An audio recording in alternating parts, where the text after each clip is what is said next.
நேரு அவரு ரொம்ப நெருக்கமானவங்க. அதுல நேருவை போய் பார்க்கும்போது நீ பாரு படம்லாம் நேரு இப்படி உட்காந்துருப்பாரு, கால் மேல விட்டு, இந்திரா காந்தி இப்படி உட்காந்துருக்கு, நம்ம ஆளு கால் மேல கால் விட்டு பேசிட்டு காலாட்டிக்கிட்டு. அப்ப நேரு ரொம்ப சோகமா இருக்காப்ல.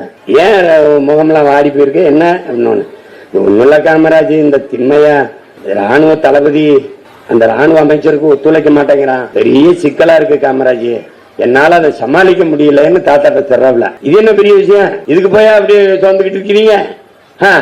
முப்படைக்கு ஒரே தலைவர்னா தானே பிரச்சனையா இருக்குது. நீங்க ஒண்ணு செய்யுங்க, திம்மையா 2 மாசம் அரசு பயணமா வெவ்வேறு நாடுகளுக்கு அப்படியே பயணம் பண்ண விடுங்க, குடும்பத்தோட ஒரு சுற்றுலா மாதிரி ஒரு டூர் மாதிரி போட்டு விட்டுருங்க, அவர் குடும்பத்தோட போயிட்டு வரட்டும்.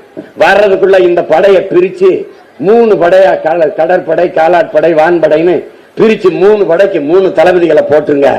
அப்ப திம்மையா வரும்போது 3 படையில எந்த படைக்கு ஒரு படைக்கு தலைமை இருக்கிறது அவர் தயங்குவார். ஏன்னா 3 படைக்கும் தலைவரா இருந்தவர், அவருக்கு தயங்குவாரு, அவர் வரமாட்டாரு. அதோட விளக்கிட்டு நம்ம விட்டுறலாம், இதுக்கு போய் கவலைப்படுறீங்களான்னு கட்டி பிடிச்சி, காமராஜ் இது எனக்கு தோணவே இல்லையா காமராஜ், சிறப்பான யோசனை நான் செஞ்சிறேன்னு திம்மையாவை வெளிநாட்டுக்கு சுற்றுலா அனுப்பிட்டு வரும்போது 3 படைகளா பிரிச்சு 3 படைகளுக்கு 3 தளபதியை நேரு போட்டாப்புல.